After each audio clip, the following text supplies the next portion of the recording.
Continuously plan दिखाते रहिए, continuously. And most important क्या है, आप कम से कम, अगर आप बिगिनर हैं अभी, एक तो 2 3 4 6 महीने में ही आपकी इनकम 10 20 30 40 हजार 50 हजार रुपए के आसपास है, मिनिमम आपको 6 एक्टिव नेटवर्क पे काम करना है, right.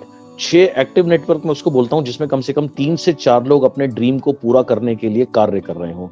That for me is the definition of an active network. हो सकता है आपका कोई नेटवर्क आपको 2001 पीवी देता हो या 3-4 हजार पीवी देता हो, आपको ऐसा लगता होगा कि वो उसकी गिनती आपके एक लाइन में हो जाती होगी, उस गिनती से आप में से कोई स्टार हो जाता होगा या कोई डायमंड हो जाता होगा, कोई क्राउन या यूनिवर्सल क्राउन भी हो जाता होगा, लेकिन वो एक्टिव नेटवर्क नहीं है, वो यूजर नेटवर्क है। यूजर नेटवर्क से आप 2-3-4 हजार पीवी से कभी भी 2-3-4 लाख पीवी नहीं कर सकते। सो आपने 6, मिनिमम 6, अगर आप नए हैं, राइट, तो आपको 6 एक्टिव ग्रुप के ऊपर ध्यान देना है, उसको विड्थ 6 और डेप्थ में लेके जाना है। अब इसके लिए माइंडसेट क्या है, अब सबसे पहले आपको प्लान को समझना है, राइट। एक सिंपल सी बात आपने जो समझनी है कि लेवल से पैसे नहीं आते, पैसे कहां से आते हैं? पैसे आएंगे बड़े वॉल्यूम से, बिग टर्नओवर से। Now big turnover can only give you big money. ये बहुत बहुत बहुत इंपॉर्टेंट है इस बात को समझना, ओके। बहुत से लोग क्या करते हैं, मैं ब्रॉन्ज बन गया जी, मेरा चेक आया 2,500 रुपए 3,000 रुपए, क्या फायदा जी, मैं क्यों काम करूं? अरे भैया, आप ब्रॉन्ज बनने के लिए नहीं आए हो, 2,500-3,000 रुपए को मत रहो, इसके लिए नहीं आए हो। या मैंने 1% पूल में क्वालिफाई किया जी, मेरा चेक तो सिर्फ 3700 रुपए है। अरे भैया, तुम्हारी पीवी कितनी? तुम्हारी पीवी 2,500-3,000 तो पीवी है, तो 3,000 पीवी देके तुम क्या एक्सपेक्ट करते हो तुम्हारा चेक 3 लाख रुपए हो जाएगा? तो अगर तुम्हारी ऐसी सोच है तो क्या करूं? आप आए हो बड़ा पैसा कमाने के लिए, या आप सोचते हो अब बड़ा पैसा कमाओ, तो बड़ा पैसा कमाने के लिए मेरे भाई बड़े वॉल्यूम बिल्ड करना पड़ता है। ये बिल्कुल क्लियर दिमाग में डाल लो, ओके, राइट। सो अपने माइंड को पहले बताओ कि मुझे बड़ा वॉल्यूम बिल्ड करना है। 10 lakh PV, 20 lakh PV, 1 crore PV, 2 crore PV, 3 crore PV, ये सोच बनानी आप शुरू करो। और think like a company, think like a corporate. So this is what you need to put here. हमारे प्लान की बहुत मुख्य इनकम है एलओबी इनकम। सो सबसे पहले आपको लक्ष्य ये रखना चाहिए कि मुझे ज्यादा से ज्यादा टीम से मेरी एलओबी लेनी है। आपका प्रथम लक्ष्य ये होना चाहिए, 2001 नहीं, राइट, कम से कम 5,625 पीवी। नाउ पहला प्रथम लक्ष्य। दूसरा लक्ष्य, हमारे प्लान की सबसे बड़ी स्ट्रेंथ क्या है? हमारे प्लान की सबसे बड़ी स्ट्रेंथ है multiple LOB. Multiple LOB, multiple मतलब बहुसंख्य, यानी एक से ज्यादा एलओबी टीम से आपको मिल सकती है। अब ये मल्टीपल एलओबी कहां से आती है? आपकी टीम में जितने लोग एलओबी लेंगे उनसे आपको एलओबी आती है, राइट। नाउ अब ज्यादा लें कैसे? आपका फोकस ये होना चाहिए कि मेरी टीम में ज्यादा से ज्यादा लोग एलओबी लें। जब मैं 2008 में यूनिवर्सिटी में वर्किंग शुरू करी, मुझे ये बात समझ में आई, तो मैंने क्या करना शुरू किया, मैं थोड़ा सा टीम को मॉनिटर करता था।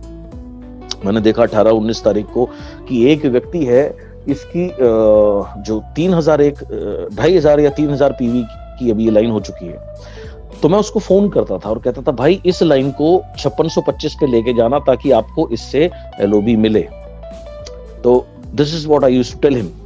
या अगर कोई व्यक्ति है जिसकी एक लाइन 10,000 20,000 पीवी की हो चुकी है और साइड वॉल्यूम उसकी कम है, जैसे मान लो अगर वो सिल्वर है, उसको 1801 पीवी करनी है, तो कई बार क्या है उसकी साइड लटक रही है 500-600, तो मैं उसी समय उसको बताता था, भाई अब क्लोजिंग से पहले आपको मिनिमम इसको क्वालिफाई जरूर करना, और इससे ज्यादा करो तो बहुत अच्छी बात है। मेरा लक्ष्य क्या होता था, ऐसे फोन करके उनको अवगत करा करके, उनको बता करके उनकी एलओबी बढ़वा दूं। उनकी एलओबी बढ़ी तो उससे हुआ क्या, उससे उनका पेचेक अच्छा आया, उनको पैसे आने लगे, तो वो उनकी लाइफ इस बिजनेस में लंबी हुई, आज भी कार्य कर रहे हैं। आज जिन लोगों को मैंने ऐसे बहुत लोगों को टारगेट किया या बताया, शुरू में गाइड किया, आज भी वो इस बिजनेस में एक बहुत अच्छे लेवल पर हैं। मुझे क्या फायदा हुआ? मुझे ये फायदा हुआ कि जितने ज्यादा लोगों की मेरी टीम में एलओबी बढ़ती गई, मेरी ऑटोमेटिक जो पे आउट है वो ऑटोमेटिकली बढ़ना शुरू हो गया। कुछ लोग बहुत सेल्फिश तरीके से इस बिजनेस को बिल्ड करते हैं, उन्हें सिर्फ अपने पैसे से मतलब रहता है, राइट, कि मुझे बस एलओबी आ जाए। अगर आपको कमा के देने के लिए कोई नेटवर्किंग नहीं करता, ये बात आपके दिमाग में बिल्कुल क्लियर होनी चाहिए। ये जो मेरी टीम है, जो मेरे डाउनलाइन है, ये कब टिकेगा? जब ये पैसे कमाएगा तब तो टिकेगा। सो ये पैसे कमाए, this is what you should focus on, इस पर आपको ध्यान देना है, राइट। उसके बाद भी ऑफकोर्स उसमें उसका कॉपरेशन भी चाहिए, अगर वो नहीं चाहेगा तो भी नहीं होगा, but you need as a leader you need to focus on these things. So LOB is very very very very important. आपकी टीम में ज्यादा से ज्यादा लोग एलओबी लें, ये बहुत बहुत बहुत इंपॉर्टेंट है। लेवल्स के ऊपर फोकस ना करिए, राइट। मैंने तो सालों से मेरे सेमिनार्स में लोगों को लेवल से भी रिकॉग्नाइज करना बंद कर दिया था, और लेवल की मेरी नजर में कोई खास महत्व है नहीं। बिकॉज अल्टीमेटली आप इस बिजनेस में क्या आए हो, एक बिल्ला लगाने के लिए और एक ट्रॉफी लगाने के लिए नहीं आए जो आपके ड्राइंग रूम में सजती रहती है, उसमें से पैसे नहीं निकलते। पैसे आते हैं हर महीने जब आपका जो नेटवर्क वॉल्यूम बिल्ड करता है, हर महीने नेटवर्क वॉल्यूम बिल्ड करे, इसके लिए एक स्ट्रॉन्ग नेटवर्क का होना बहुत जरूरी है। अब स्ट्रॉन्ग नेटवर्क कैसे बनेगा?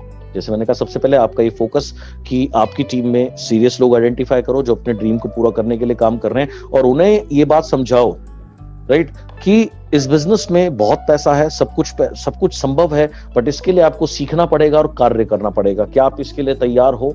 Then you need to work with them, then you to tell them the process, right?